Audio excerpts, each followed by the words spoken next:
यहाँ का एक गांव है भौरा गजा। यहाँ पर 33 परिवारों का एक किसान क्लब है और ये रेशम की खेती करते हैं। इनोवेशन ये है कि 100 ग्राम रेशम के कीड़े का अंडा कीमत सिर्फ 800 रुपए और साल भर की आउटपुट औसत 3.5 लाख रुपए। आइडिया बुरा नहीं है, लेकिन ये इस आइडिया को एग्जीक्यूट कैसे करते हैं देखते हैं स्मार्ट खेती में।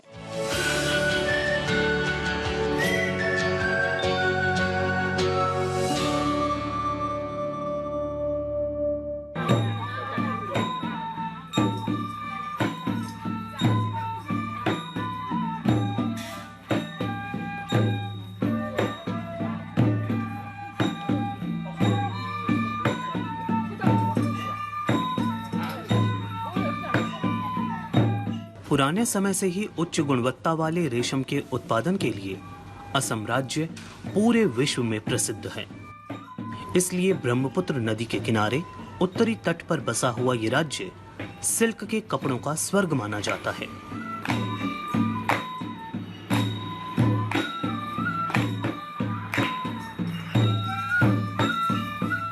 रेशम उत्पादन असम में इस प्रकार विकसित हुआ कि भारत सहित विदेशों में भी रेशमी कपड़ों की मांग बढ़ने लगी, यानी कि विदेशों में भी असम के रेशमी वस्त्रों का डंका बजने लगा। वैसे तो सदियों से रेशम की खेती और बुनाई असम की महिलाएं करती आ रही हैं, लेकिन कोकराझार की महिलाओं ने असम की इस परंपरा को अब नए तरीके से करने का बीड़ा उठाया है। कोकराझार की भवरा गजा की इन महिलाओं ने 2019 में शुरू किए गए रेशम के इस नवाचार में करीब 64 महिलाएं शामिल हैं। दरअसल इन महिलाओं ने एक फार्मर क्लब का गठन किया और सामूहिक रूप से रेशम का उत्पादन शुरू किया।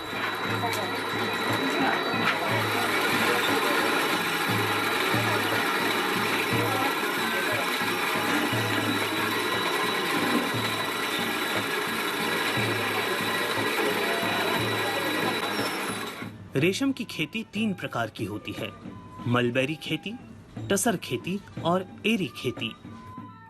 यहाँ पर आप जो देख रहे हैं वो एरी सिल्क है।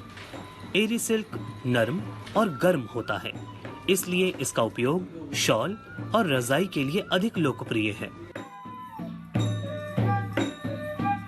गांव की महिलाओं की जिंदगी भी रेशम से बदल गई है। जिले के कई गांवों में महिलाएं रेशम का उत्पादन कर रही हैं, जिससे वो घरेलू काम निपटाते हुए आराम से घर खर्च के लिए पैसे कमा रही हैं। रेशम के उत्पादन से न सिर्फ उनकी आर्थिक स्थिति सुधर रही है, बल्कि सामाजिक स्थिति में भी सुधार आया है।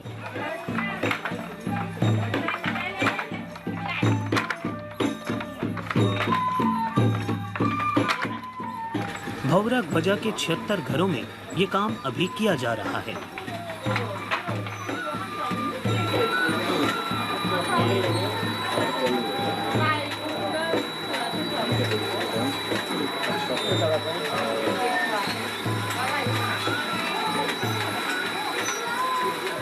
हम लोग यहाँ पे धागा निकल रही है, इंदी का धागा निकल रही है। पहले तो हमारे पास मशीन नहीं था, कुछ भी नहीं था। अभी हाथ से निकलने में हम लोग को बहुत थोड़ा तकलीफ होता था। फिर हम लोग महीना में अभी मशीन आया तो महीना में 4-5 किलो धागा निकल सकता है। अभी पहले तो हाथ से निकलता था ना, तभी हम लोग 1 केजी 1.5 केजी धागा निकल सकते थे। ভাল পাইছে মেচিন ভাই, মানে বেশি বেশি করিয়া মাহত সুতাটো ওলাবার পারে। এখন মানে আমি দিনৰ 10জন ভাগ লৈ এই সুতাটো বনাই। মোৰটো এজন বনাইলেতো ইনকাম নহয় স্যার। এই কারণে গ্রুপ বনায়া অলপ হুঠা বানায়া অলপ কাপড় বানায়া ডেভেলপ বানাইছো। অলপ মানে অলপ ভাল হয় আর কি। এজন হইলে ভাল নহয়, এই কারণে হুঠা বানায়া গ্রুপ বনায়া হুঠা বানায়া বিক্রি করে আর কি।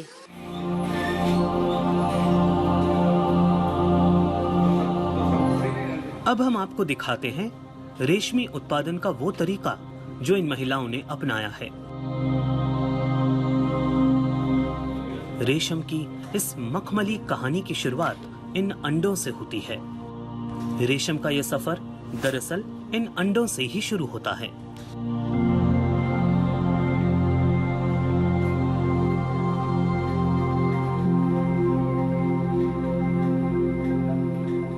और यही अंडे तितली बन के रेशमी चक्र को पूरा करते हैं।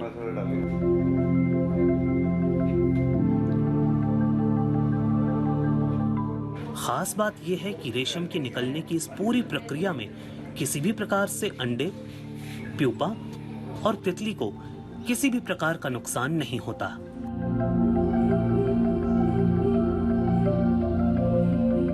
इसलिए इसे अहिंसा सिल्क भी कहा जाता है। मतलब सिल्क के वैसे धागे जिनके उत्पादन में रेशम के कीड़ों को नहीं मारा जाता।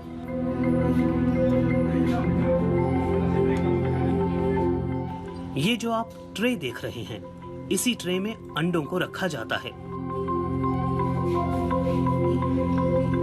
इसके बाद जब ये अंडे लार्वा में बदल जाते हैं तो इन लार्वा के खाने का इंतजाम किया जाता है। और इस प्रकार के झूले में लार्वा को रखा जाता है, जहां पर विशेष प्रकार की पत्तियों को रखा गया है।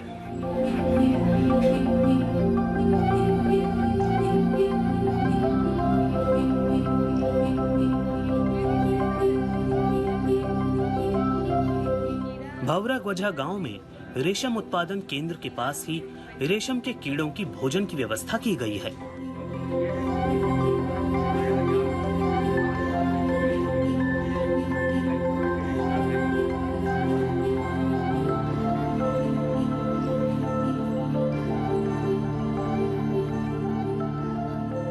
में हम लोग ने 60 बीघा में प्लांटेशन किया है। उसमें 3 वैरायटी का एरी फूड हम लोग ने प्लांटेशन किया है।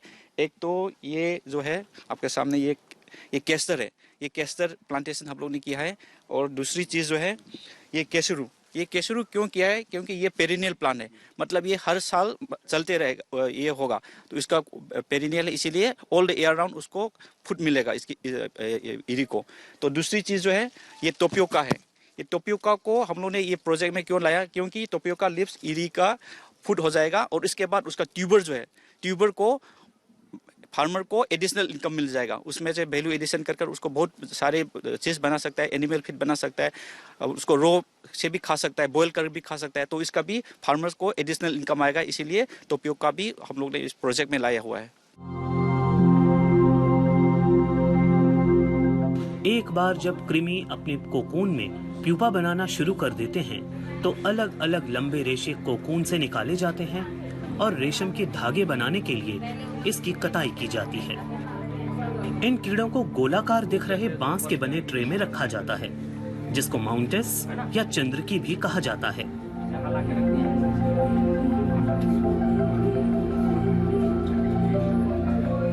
इसकी वजह से कोकून का साइज एक समान होता है और बाजार में उत्पादन की कीमत भी बढ़ जाती है। का अंडा है, यह 7, 8, 10 दिन के बाद लार्वा निकल जाएगा। इसके बाद ये पोजीशन आएगा। ये 4 टाइम्स इसका स्किन चेंज करने के बाद ये 4th मोल्ड आएगा। इसके बाद ये पत्ता खाने छोड़ देगा, वो मैच्योर होगा, उसका एक साउंड मिलेगा वो मैच्योर होने का। तो ये माउंटेज में देने पड़ेगा, माउंटेज में वो कोकून बनेगा ऐसा। और इसको सीड बनाने के लिए ऐसे इस टाइप का माला बनाना पड़ेगा। इससे ये चित्ती निकलता है, ये अंडा देता है। ये अब इसका लाइफ साइकिल है।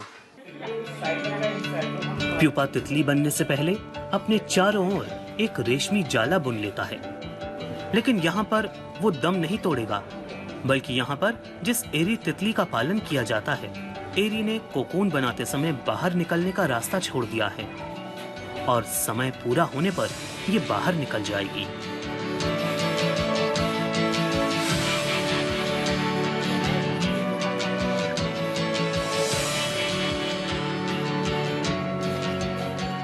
इसके इस सूते के क्वालिटी के ऊपर भी इसका प्राइस निर्भर करता है और इसी से फिर जब हम कपड़ा बुनते हैं तो उसका प्राइस हमें 8,000 से 10,000 रुपये में हम ये बिक्री कर सकते हैं।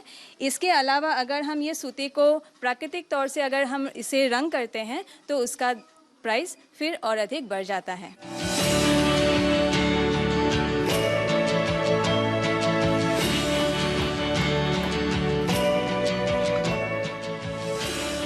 2019 से पहले यहाँ रेशम का उत्पादन तो हो रहा था, लेकिन वो पद्धति काफी पुरानी थी। गांव की महिलाओं को केवीके, सेरिकल्चर और नाबार्ड का भी सहयोग मिला है, जिससे ये अब सामूहिक रूप से और वैज्ञानिक तकनीक से रेशम का उत्पादन कर पा रही हैं।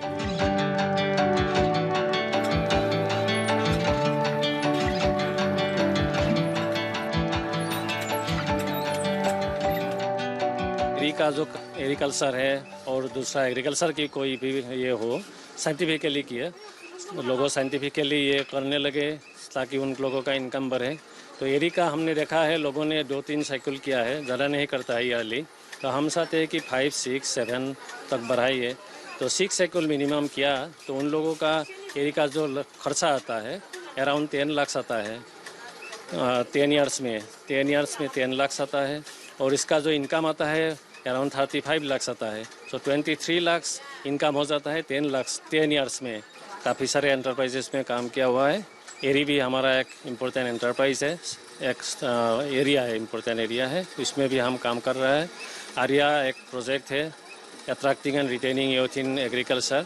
उसमें हम यूथ को 35 साल से जो नीचे जो ये थे उन लोगों को उसमें लगाते हैं, और एग्रीकल्चर में उन लोगों को लगाना चाहते हैं ताकि एडुकेटेड यूथ एग्रीकल्चर में आ जाए और एरी को थोड़ा बढ़ावा मिले। भारत में केंद्रीय रेशम रिसर्च सेंटर बहरामपुर में 1943 में बनाया गया था। रेशम उद्योग को बढ़ावा देने के लिए 1949 में रेशम बोर्ड की स्थापना की गई।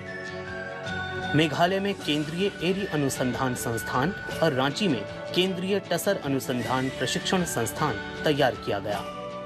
हाउस होल्ड में थोड़ा दिक्कत आ रहा है, इसलिए आप लोग ग्रुप से करें, क्लस्टर बनाइए, फार्मर्स प्रोड्यूसर क्लब बनाइए, बना के फार्मर प्रोड्यूसर कंपनी बनाइए, बना के करिए, ताकि आप लोगों का मशीनरीज वगैरह यूज़ करने के भी, इसका जो अपना परचेस करने का भी उपाय मिले। इसलिए हम लोग और एक साथ है कि साइंटिफिक जो इसका एग्रीकल्चर है इसमें मशीन्स यूज़ करते, ताकि धागा बनाने का एक है, आप लोग देख रहे हैं धागा बनाने का जो मशीन यूज़ कर रहे हैं लेडीज लोग, इससे थोड़ा बहुत स्पीड अप हो जाता है। उधर जो पुराना जो टेक्निक है, तकली वाला टेक्निक है, उससे बहुत स्लो हो जाता है और क्वालिटी भी अच्छा नहीं होता। बाकी जो साइंटिफिकली जो ये वन थिंग का और दूसरा प्रोसेस का जो हम लोग ये सिखा रहे हैं, ये साइंटिफिक प्रोसेस करके उन लोगों ने 6 साइकिल आराम से कर सकता है। पहले 2-3 साइकिल मुश्किल से करते थे, अब 6 साइकिल आराम से कर सकते हैं, तो इनकम बढ़ने का चांस बढ़ गया। आज भारत के 26 राज्यों में रेशम का उत्पादन होता है। 90 लाख से ज्यादा लोग इस काम में लगे हैं, लेकिन कुछ किसान ऐसे भी हैं जिन्होंने इसमें नवाचार को अंजाम दिया है।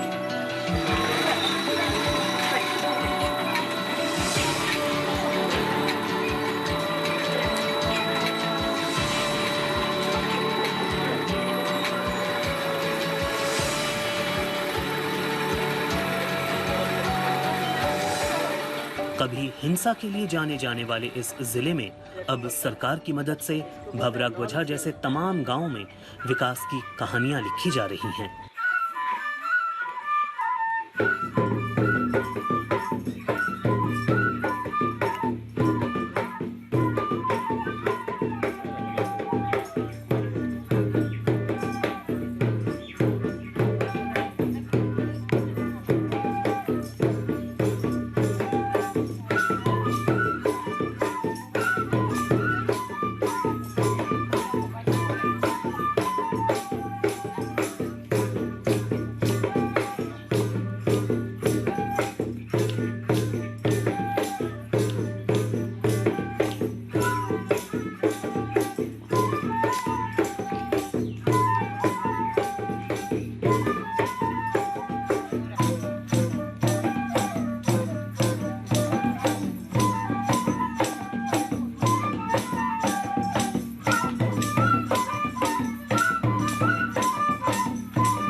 यही रेशमी रूट है, सिल्क रूट है। और इस सिल्क रूट को हमने थोड़ी सी देर में समझने की कोशिश की है कि भारत के गांव-गांव में कामयाबी की ये कहानियां कैसे लिखी गई थी।